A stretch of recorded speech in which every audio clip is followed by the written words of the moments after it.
Hey everyone, the Still Got It podcast is brought to you by Sutton Basketball Academy, where the next generation of hoopers are made.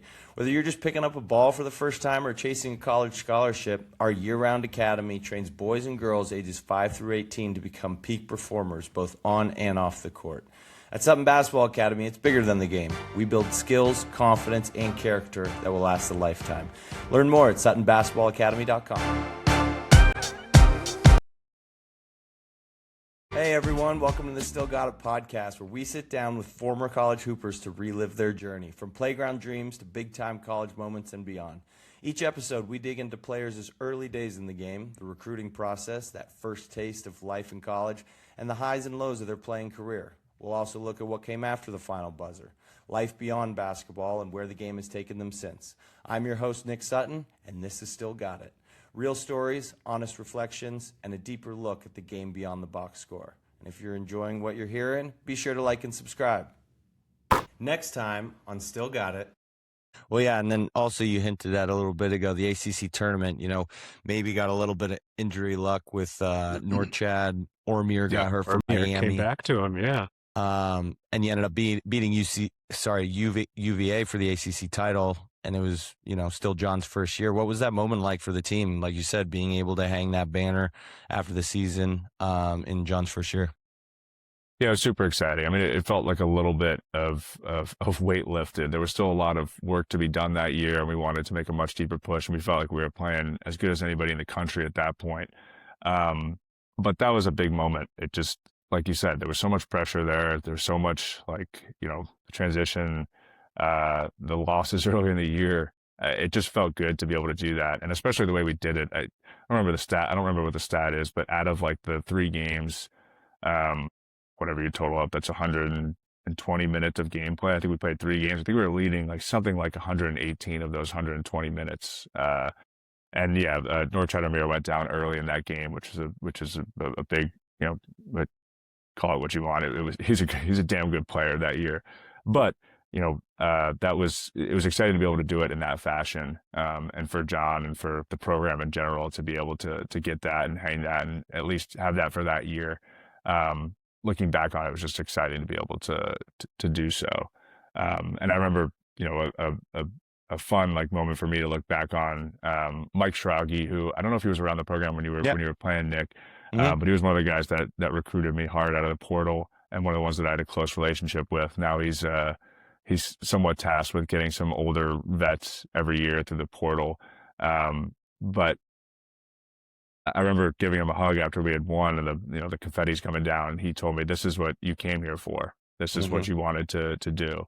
And that's something that resonated with me in the moment. I still think about, and when I think about the process of transferring, which was a really difficult decision, and something, like I said, I didn't really enjoy doing and being a part of, at least in the portal. That was a big moment for me personally, to be able to reflect upon and think about, it being worth it, and achieving a small, like I said, we wanted to get more, but achieving that small goal of being able to hang a banner and win an ACC championship in that first year was exciting. Absolutely. And so now you go into the NCAA tournament, and Duke at the time, you guys were one of the most dangerous teams in the entire tournament. You beat Oral Roberts handily. But then before the Tennessee game, you lose Mark Mitchell just before, a day or two, whatever it was before. And, Duke just, I don't know, you guys didn't quite seem to just have it. And I can't remember the exact stat, but I know that when y'all had your starting 5, you were either undefeated or maybe had 1 loss, and it was a close loss. So anyway, but kind of, if you could help take us through that Tennessee game, what made that game so difficult, and what went wrong in that game that ultimately led to your guys' season ending? Yeah, it was a weird game. Now it's a couple of years ago. So I remember Mark went down early. Jeremy was in foul trouble weirdly early in the game. We didn't have him for a lot of the game. And it's injuries are a weird part of sports that not a lot of people like to talk about. I think Coach K told us this at one point. At some point he was given a talk to us, and, he mentioned the number one factor of success throughout the whole course of a season is staying healthy. And I couldn't agree more. And you don't want to you don't turn on ESPN and hear people say that. You don't want to talk about that being the integral part of success, but it is. You see so many teams that at the start of the year are worthy of winning a national championship, winning big things, and some guy goes down with a tough injury. Another two are hurt here and there, and that leads to 4, 5 losses. Like that really changed the trajectory of a season. And for us, losing Mark was huge. He was, especially against Tennessee, was a big team that year. We lost a lot of height. He went down. Jeremy couldn't play a lot. Tyrese played huge that game, I remember. But it was in general just a weird game that I thought their experience got the better of us. They were a big team. They were old. They had some really physical. I can't remember the kid, the European that was a center. He got like a hard, like 2 fouls on Flip early in the game.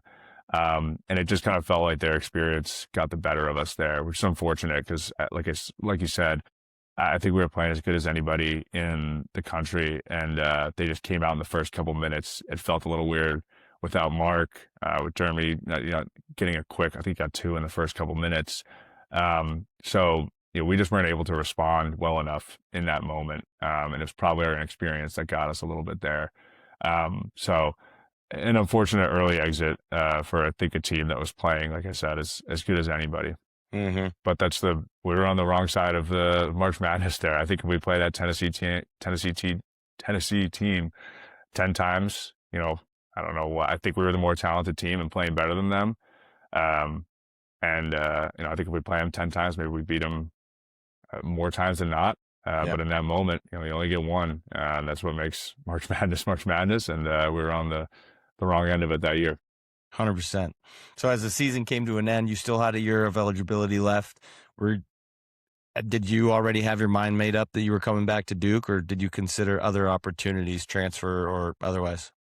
No, I was staying. I was pursuing my MBA, so that was a big factor as well. But also just, I love the experience being able to play there. I like the idea of coming back and being a vet again. I love playing for Coach Scheyer, believed in his vision, wanted to be, consistent there and help him on that transition still. So no, I was locked in. Gotcha. And so then, start of the season, you guys added some talented newcomers, Jared McCain, Caleb Foster, but it seemed like you never quite made up for losing Derek Lively. And that team didn't really actually have a true center. Filipowski was, probably more of a 4 than anything else. But yet your minutes per game went down. Despite a lot of excitement, Duke ended up the year 24-7, but lost in the ACC tournament to NC State. Putting basketball aside, what were the dynamics? What dynamics were different on that 24 team? Yeah, the biggest difference is just returners. I mean, we had, I think Jared might have been the only new starter on that team. We had Mark back, we had Flip, we had Germ. Jared started, and then who am I missing as the other starter on that team? Proctor came back. Yeah, Tyrese. So that was the biggest dynamic shift. Is it wasn't, every practice wasn't trying to teach the new guys what philosophies were, what our principles were, et cetera. It was, you could start early. You could start early with, with onboarding I think we had 4 new guys that year, maybe 5, instead of having 10 with a number of transfers and freshmen. So that was the biggest dynamic shift was not having to start at square one and having some of that continuity that I talked about, which is rare in the new age of college basketball and college athletics in general. So that was the biggest dynamic shift. I think we had a little bit more swagger to us, for better or for worse. We played a little bit in some of those losses in that second year. We probably played a little bit too entitled for ourselves, as opposed to the prior year. We had no, chip on our shoulder, with everybody being, extremely new and young. So those are the 2 major dynamic shifts I recall. And then, so now fast forwarding to the Elite Eight that year, you're playing NC State, you're up 6 at halftime, a team that you guys crushed on the road, but lost to in the ACC tournament. So you're playing them for the 3rd time. NC took a lead with a little under 12 minutes in the second half, and they just kind of never let up, and you missed the Final Four. So what was it like knowing that, you had a team that you had pummeled at one time, but then you lost to another time? You figured, all right, we can get this one, and we can make it to the Final Four. What was it like, being so close, but just falling short? Yeah, I mean, heartbreaking. Certainly worse, I think, than the year prior. I think Tennessee was like I mentioned, they were a good team. I think that we were still playing better than them, and probably if we play them a couple of times, I think we're the better team. But I felt certainly in that second year that we were more talented than NC State, and we'd proven that in the regular year. We beat them handedly. But again, it was the nature of March Madness. It's why it's what it is. It's why so many people get so excited to watch. It's not about who's had the better year at that point. It's who can put together a better 40 minutes. And they were super hot. They were playing with so much confidence. DJ Burns was just a weird guard that we hadn't figured out, and nobody in the country had figured out. Um, and it was heartbreaking to walk off that court. You respect every opponent you have, especially in the tournament. But when we saw it was just us and NC State was in our way for a Final Four, even though we had lost to them in the ACC tournament, I think it was a familiar opponent that we had beat that year handily, that we knew that we thought we were more talented than. So it was somewhat of like, okay, this is like a familiar face that this is all that's in front of us to get to a Final Four. And, we kind of had a weird first half. We probably could have played better. And then, that second half, it's weird. It just all of a sudden there's, potentially 12, like you said, 12 minutes left in my career, and a lot of our guys, like, our last like 12 minutes. And so then all of a sudden you're playing timid and you're playing, not like it's a normal game. So I felt like that was, in that second half, we kind of froze up and started playing, timid, as opposed to what we had done earlier in the year to them at NC State at their place. So it was heartbreaking to walk off the court after that one. Yeah, and that was my follow-up is, for you personally, that was your last game of your career. And what were your emotions when as the buzzer sounded, or as you're walking back to the locker room, or when you're in the locker room, with your teammates? What was kind of running through your mind? Yeah, it's interesting. I played enough years to, and I played 5, but I was a part of 6 years of college basketball and just athletics in general. I was around enough and had seen enough teams, end their years to realize that the more sad part of the year ending is not the loss that you specifically lose it on. It's the realization of how quickly that group is going to disperse and how much they're never going to be that close again. And I remember that like my senior year at Northwestern, starting to realize that. And I always like around that time of year, that video comes up. I don't know if you guys have seen it. I assume you have at some point, of that kid from, I think it's Boston College, maybe a couple years after you would have graduated, Nick. I think it was like the 2015 to 2018 range. His year ends and they're asking him on the podium what he's going to miss most. And he breaks down in tears and says, going out to eat with the team. And this is after his career had ended. And it always resurfaces because it's like, I get it. It's like a funny video, but when I watch it, it always like hits home for me. It's the most like real thing I've heard an athlete say maybe ever. And I think a lot of college athletes would resonate with that and understand what I mean by that. When I was walking back to the locker room, those are the things that are flashing in my head, because I know how quickly it's not anybody's fault, but I know how quickly this group is going to disperse. We're going to have guys like myself that graduate and have to start figure out what's next. You have your handful of guys that are going to go to the league and make a push at that. You have a couple guys that are going to hit the portal. You got a couple guys that are going to stay. But this group, after call it 8 to 10 months of being together every day for hours and hours and doing everything together, is never going to be as close as they are. And it's going to change. It's going to change like that. It's going to be tomorrow. Guys are going to be having conversations with their agents. Guys are going to be, myself was like, I'm going to meet with, the career office in the business school tomorrow. So I remember thinking about that when I was going into the locker room and when I was, like crying my eyes out with my teammates in the locker room after. It really wasn't about losing to NC State and having the year be over. For me, it was about, these guys that I'm looking at that have been my closest and best friends for the last year. They're all going to go and do great things, but this group of 15 guys will never be this close again together. And like I said, it was something that I realized before I was done playing, because I had seen it so many times in college basketball and I'd been around for so long. So that was really the emotions that were hitting me, thinking about never going out to eat with the team again, that group. So. Yeah. Well said, man. Well said.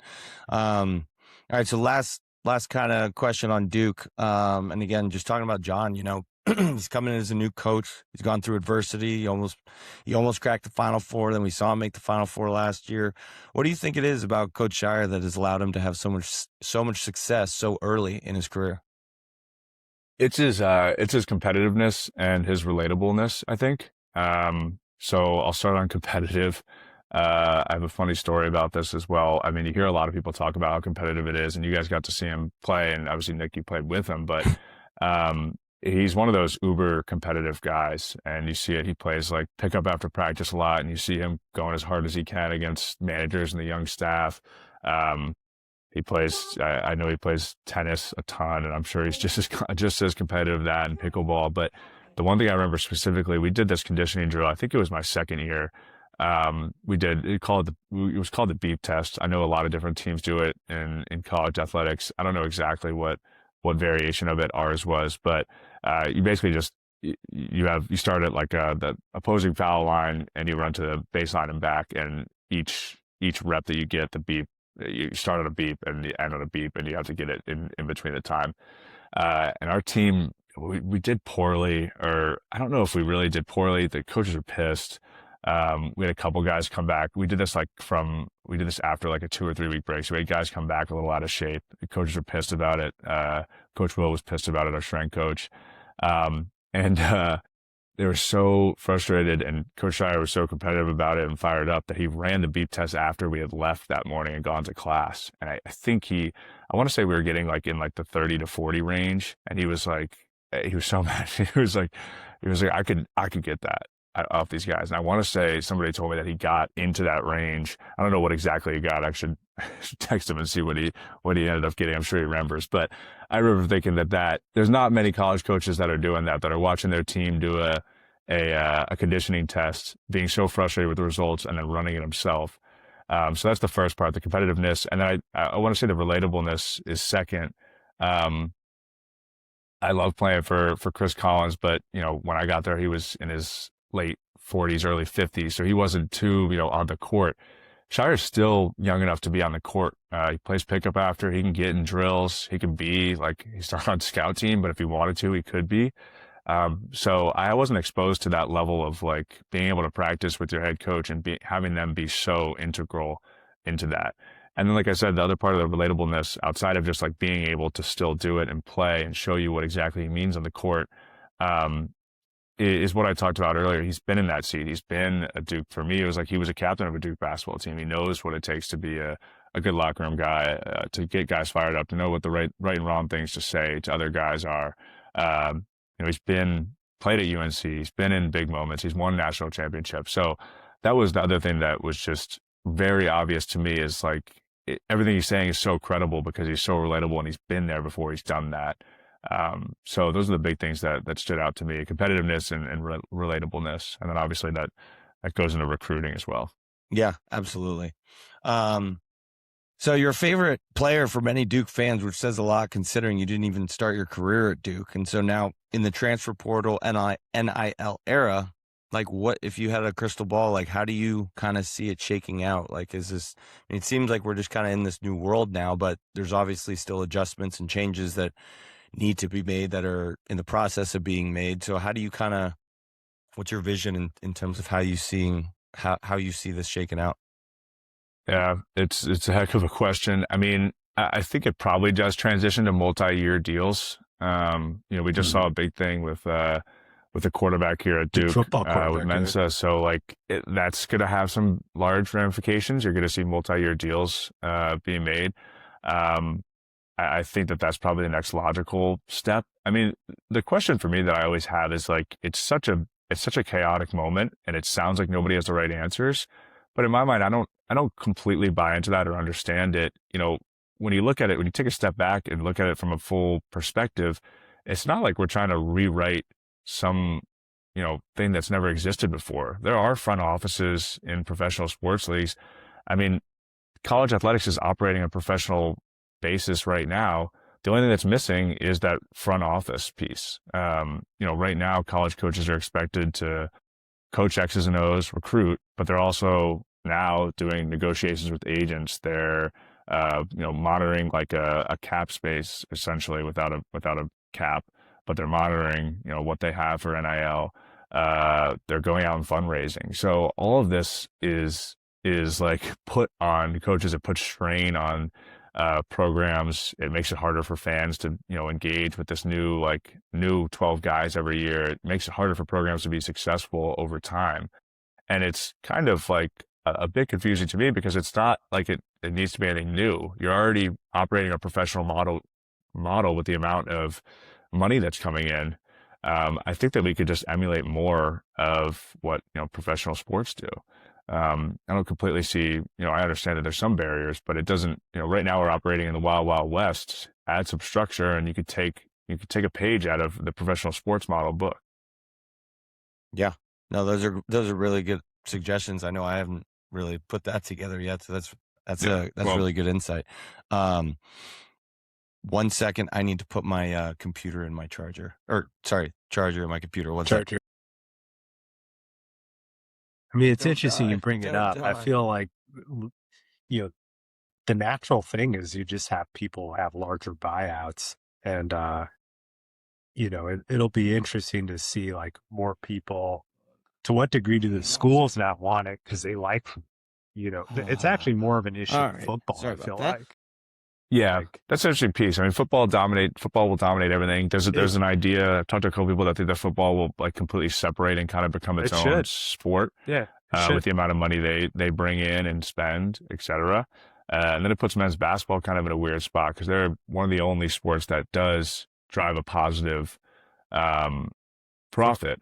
So it'll be interesting to see how it comes out. But yeah, football, it's weird that football is now, especially like the stuff with the Pac-12 and then breaking up was primarily a football decision and it negatively affects every other sport. So yeah, there certainly has to be some, I don't know if separation is the right word, but some sort of like path forward where football is able to operate the way that they want to without negatively affecting the other student athletes in sports because of their decisions. Hockey in college is not governed by the NCAA. They have a completely separate thing. And so like, it doesn't make sense because like North Dakota is a very successful college hockey program and they play against, but like, it makes no sense that like women's volleyball, if you're a girl growing up in the Bay Area, you play at Cal for volleyball and now your mom and dad got to go to Wake Forest if they want to see you play. Like, it just makes no sense. Like the schools really should break off basketball and football and allow them to be separate television entities, which they are.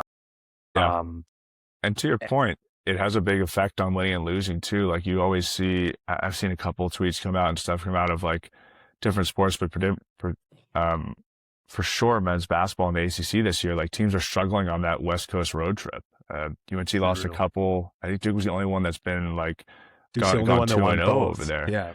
And then vice versa, those teams have trouble. Like Stanford they're much better at home and on the West Coast than they are on the road. And part of it is because they got to take a 4.5-hour plane ride every time they go to play on the road. So, it's, to your point, it's just stressful and a lot of travel. And it's unfortunate that it feels like for most sports, it was dictated by a sport that's not their own, but money talks.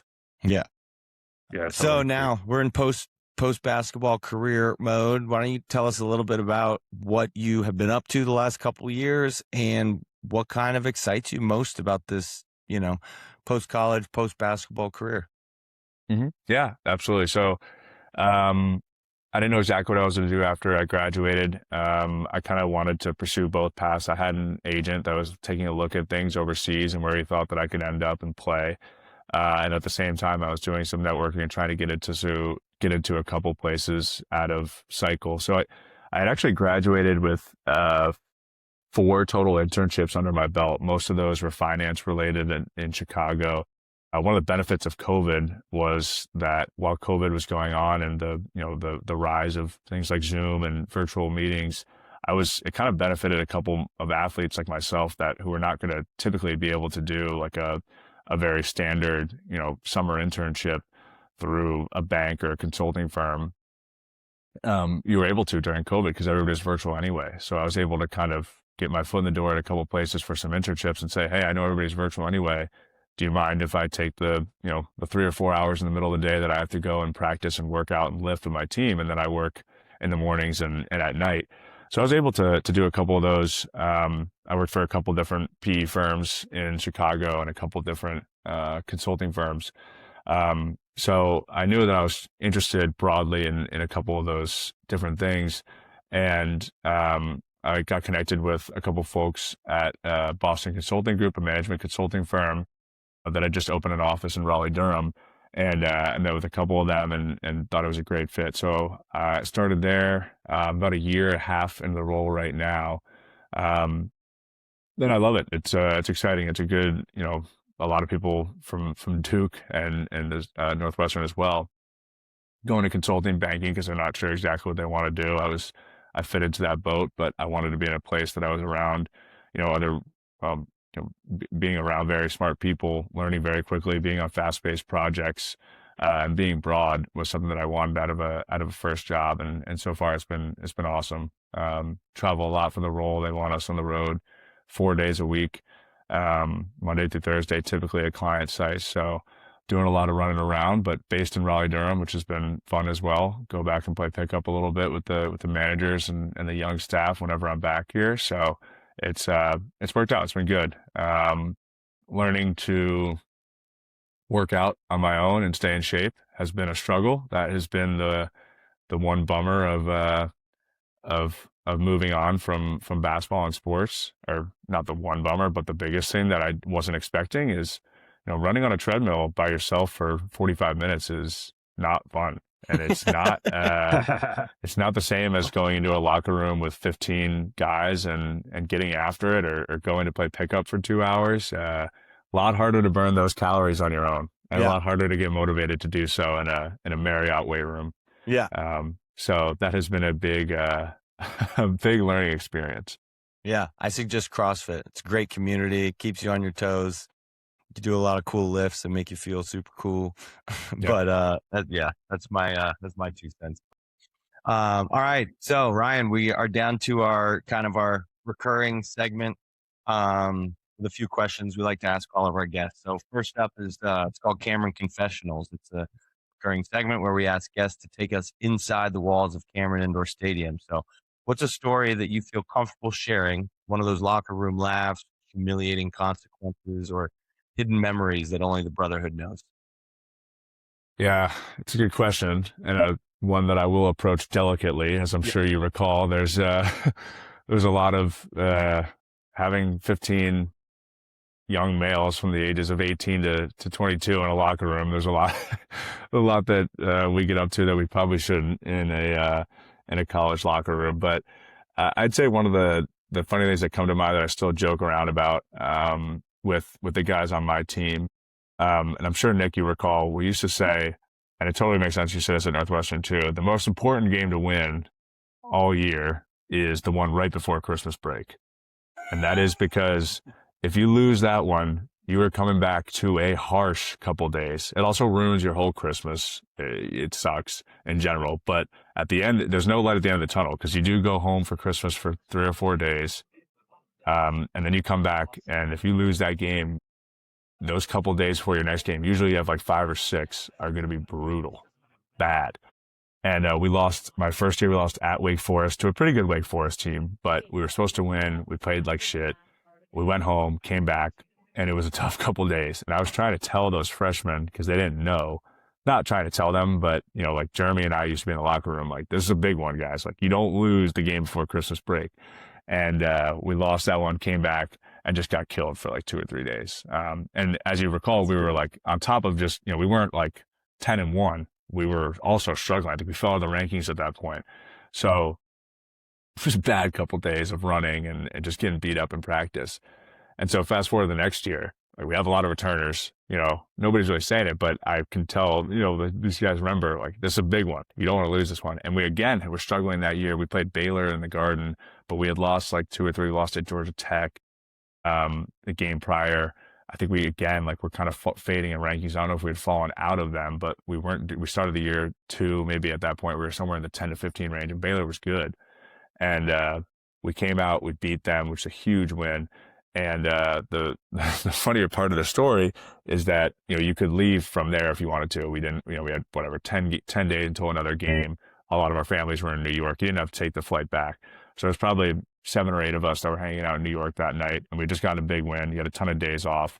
So I was hanging out in the Lower East Side with my family. I'm from Jersey, so I was out there with my family and friends, and a couple of other guys that were of age, and hanging out in New York with their families met us up. It was probably 5 or 6 of us at a bar, and we were celebrating. And the inside joke was, we're celebrating a big win, but we're really celebrating not having to come back and spend those 4 or 5 days before your next game getting crushed in practice. So that's a story that I still joke about with the guys on my team, is that one before Christmas break is the most important game of the year. Do not lose that one. Don't want to lose that. Great advice. Great advice.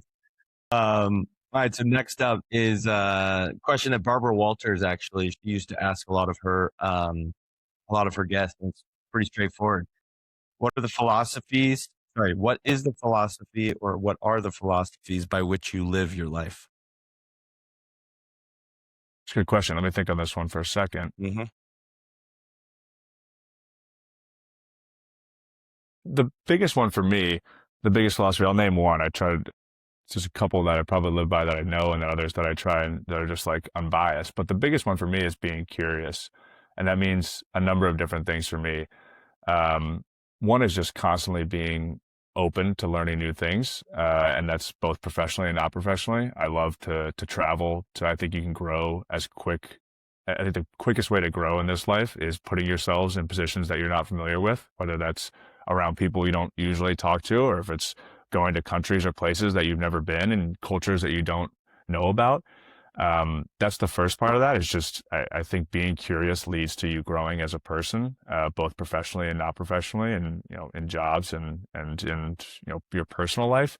And then the second part of that, if you're curious constantly, you're able to stray away from becoming too overconfident or too cocky, or, getting too big of an ego for something. If you're constantly curious, you're able to sit in a room with people and learn from other people, and ask the right questions, or be in places, even if you think you feel confident in. If you're still curious, there's always something you can learn more about something. Even if you do feel like you've mastered some sort of task, or you're really good at something, if you still have that curious mindset, you can always get better at the things that you feel like you're good at, and then as well as learning new things. So I think being curious and being open to new things is the biggest thing for me. One of the main philosophy I try and live by. No, that's fantastic. I love that, and made me think of, I don't know if you've watched Ted Lasso before. Of course. Yeah, and Yeah. he said the Walt Whitman quote, "To be curious, not judgmental." Yeah. Is that the barbecue sauce scene when they're playing darts? Oh yeah. Dart Forgot scene, I'm lefty. Yeah. Barbecue sauce. Yeah, forgot I'm lefty. Forgot I'm left-handed. Oh, that's all right. So now we're gonna do some rapid fire finishers, just like quick answer, and we'll just see how it First thing goes. off the top of your head. Here we go. All right. So who's the best screener you ever played with? Oh, probably Derek Lively. Derek Lively. I mean, it helps that he's able to grab lobs after and jump higher and get higher than anybody else. But his pick and roll game was good because of that. True that. Who's the toughest Duke practice matchup? Jared McCain. I guess I wasn't really matched up with him, but his energy was incredible, and he was there an hour and a half before practice started, and an hour and a half after. So that. Who's the most underrated teammate you've ever had?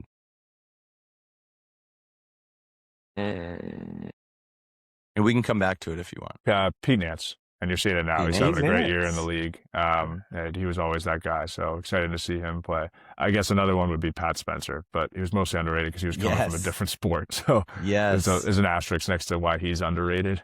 But as a Warriors fan, I love that answer. Yeah. What's the hardest road environment you played in besides Cameron? Purdue. Purdue was a nightmare. Future head coach teammate? Ryan Greer. He was my freshman roommate and teammate at Northwestern. Stayed with him 4 years. He's assistant coach in the OKC Blue right now, but he's got a big road ahead of him. So excited to watch him and cheer him on. How about a future CEO teammate?